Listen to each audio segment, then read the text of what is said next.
আলহামদুলিল্লাহ, এখানে কিছু প্রশ্ন রয়েছে। আরেকটি প্রশ্ন আসছে, কোরবানির যে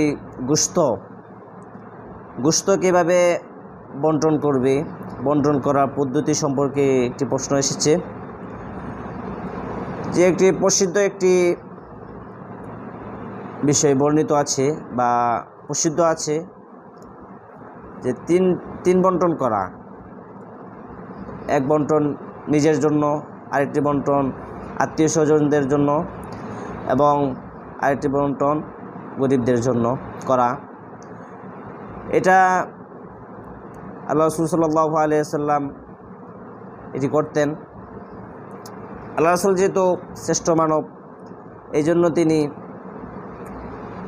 তেনার সকল কাজ উত্তম কাজই করতেন। সমস্ত আমলের মধ্যে যেটা উত্তম সেটাই করতেন। এই জন্য গোশত বন্টনের ক্ষেত্রেও যেহেতু তিন বন্টন করা